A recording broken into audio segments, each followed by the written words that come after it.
If we press and hold on the marquee ellipse tool, beneath it we'll see the magic wand tool. And let's just give it a shot. As soon as we tap within our image, you see it begins selecting a nice chunk of the image. And once again, the top selection option will just make a new selection with each tap that you make. It will make a new independent selection. This next option will add selections with each tap that you make. The next option down will subtract, and that made a pretty big subtraction. This option will do the difference between what's currently selected on the screen and your new selection. But that's very difficult to see with the magic wand tool. We have a tolerance slider here, and if we put it all the way up, it says no pixels are selected. I guess that's a little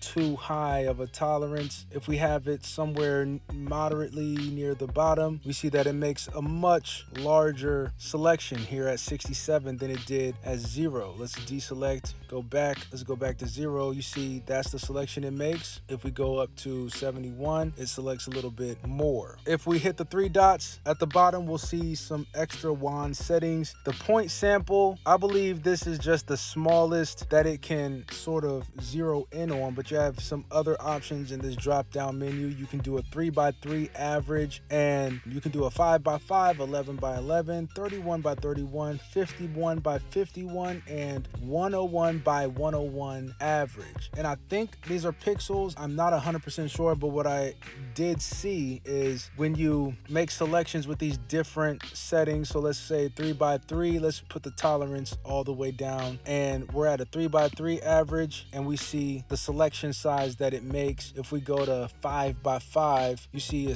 tapping in similar locations, you get a slightly larger selection. Let's say 11x11. Inside the image, we're getting about the same still, but if we tap outside, you can see how much larger of a selection it begins to make. 31x31, same thing. Even inside, at this point, you start to get a little bit more of a selection with the magic wand. 51x51, even more of a selection, and of course 101 is pretty much selecting almost the entire image when you select. Let's go back to point sample, and let's explore the next setting, which is the anti-alias. I didn't see much of a difference between the anti-alias being on and off. It seems to be doing pretty much the same thing, so it doesn't make much of a difference in this scenario. The contagious, however, does seem to make a bit of a difference when it's off. It seems to jump to some of the other colors that are similar to it maybe, but it just seems to make more selections, whereas when the contagious is on,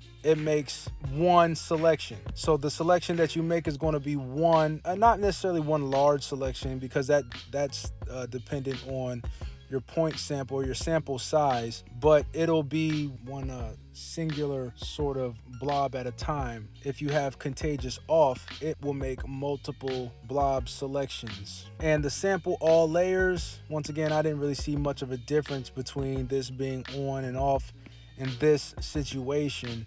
It might apply to something different, sort of like involving more layers. But for this purpose of just selecting a subject, it's not really making much of a difference. But that's pretty much it when it comes to the magic wand. Actually, this is one of the tools that I started off using, but I found some other tools that work much better. But this works well in certain scenarios. It just depends on what it is you're trying to do. You do want to just know what everything is capable of.